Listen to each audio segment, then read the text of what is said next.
दोस्तों, आज की ये दो कहानियां आपके जीवन में सफलता प्रदान करेंगी। आपको दो ऐसे मार्ग दिखाएंगी जिनको जानने के बाद आप अपने जीवन में और भी ज्यादा सफल हो सकते हैं। लेकिन उसके लिए आपको इन दोनों कहानियों को बड़े ही ध्यान से सुनना होगा।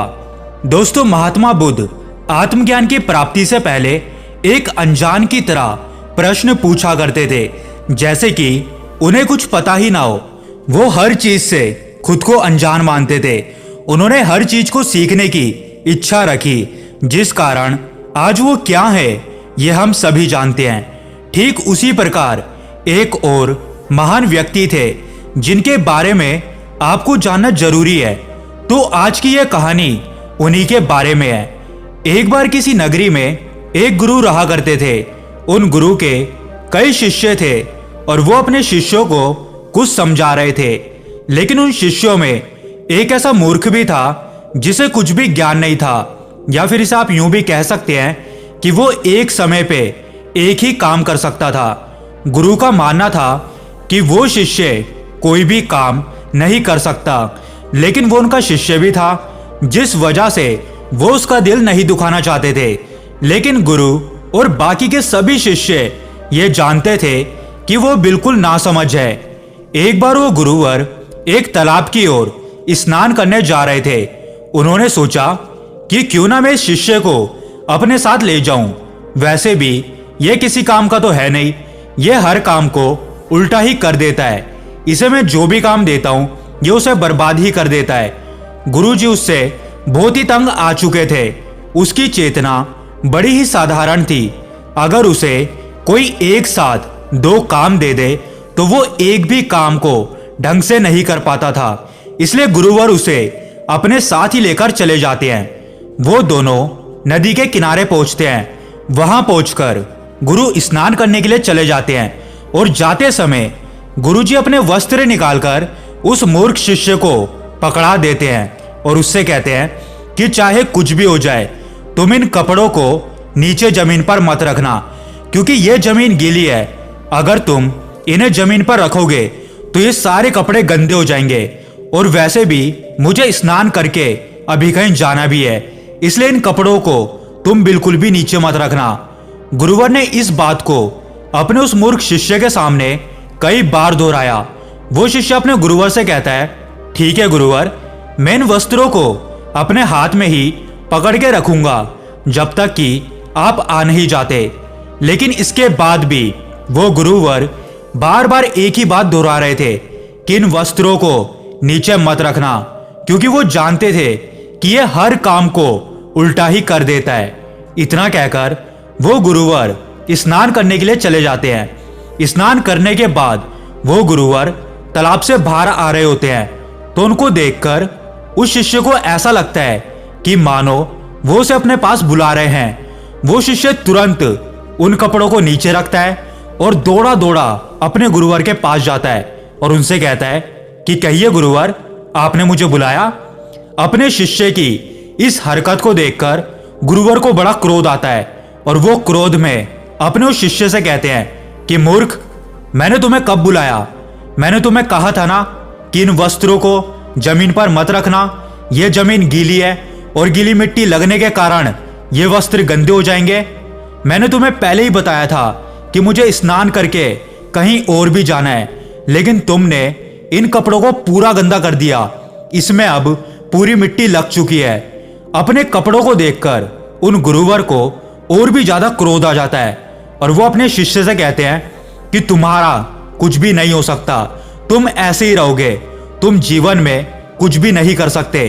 इस बात को मैं पहले भी कई बार कह चुका हूं और आज फिर से कह रहा हूं कि तुम्हारे बस का कुछ नहीं है।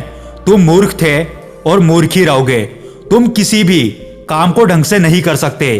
तुम हर काम में अपनी मूर्खता दिखाते ही हो।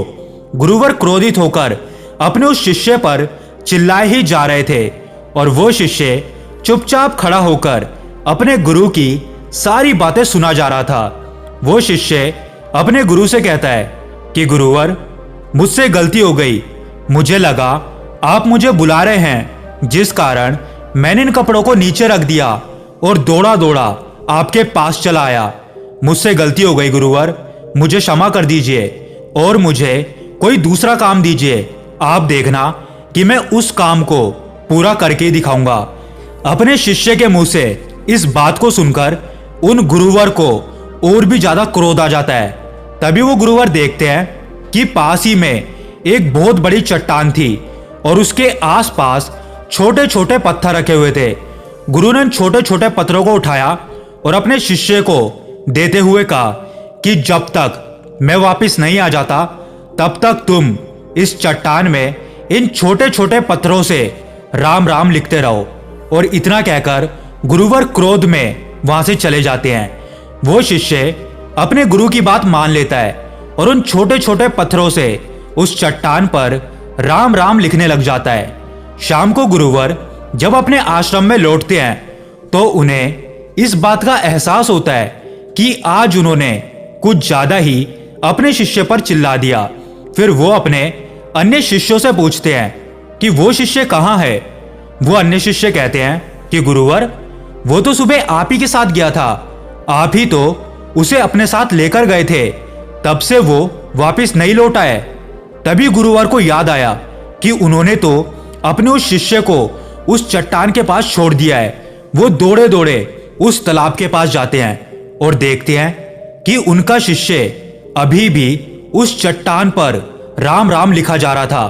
बस फर्क सिर्फ इतना था कि वहां पर जो भी छोटे छोटे पत्थर थे वो सब घिस चुके थे और साथ ही उस शिष्य की उंगलियां और अंगूठा भी पूरी तरह से घिस चुका था और उसके हाथ में से बहुत ज्यादा खून भी बह रहा था। यह सब देखकर उन गुरुवर को अपनी गलती का एहसास हो जाता है और वो अपने उस शिष्य को अपने गले से लगा लेते हैं और उससे कहते हैं कि मुझे क्षमा कर दो शिष्य, मैंने तुम्हारे ऊपर कुछ ज्यादा ही क्रोध कर दिया। दोस्तों, इस कहानी का मतलब सिर्फ इतना सा है कि कोई भी इंसान बिल्कुल परफेक्ट नहीं होता।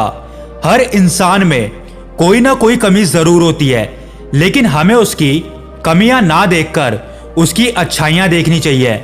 जिस प्रकार उन गुरु को यह एहसास हुआ कि भले ही मेरा ये शिष्य मूर्ख है, लेकिन इससे बड़ा आज्ञाकारी शिष्य भी मेरा और कोई नहीं है, ठीक उसी प्रकार हमें भी दूसरों की सिर्फ अच्छाइयों को देखना चाहिए। क्योंकि जब हम दूसरों की अच्छाइयों को देखते हैं तो इससे हमारा ही जीवन बेहतर बनता है, क्योंकि इससे हमारे मन में ठहराव और शांति आ जाती है। दोस्तों, उम्मीद करते हैं कि इस कहानी का मतलब आप समझ गए होंगे। अब बढ़ते हैं हम अपनी दूसरी कहानी की ओर। एक बार की बात है, एक गुरु अपने सभी शिष्यों के साथ एक नदी किनारे नहाने के लिए गए। सुबह सुबह का वक्त था। गुरुजी नदी के किनारे जाकर के बैठ जाते हैं। अब गुरुजी को यूं बैठा देख सभी शिष्यों को लगा कि उन्हें भी अपने गुरु के अनुसार कुछ देर यहीं पर बैठ जाना चाहिए। गुरुजी निरंतर बस नदी को ही देखे जा रहे थे और सभी शिष्य ये देखकर थोड़े से हैरान और परेशान होने लगे। सुबह से शाम हो गई पर गुरुजी नदी में उतरे ही नहीं। वो तो बस नदी को ही देखे जा रहे थे।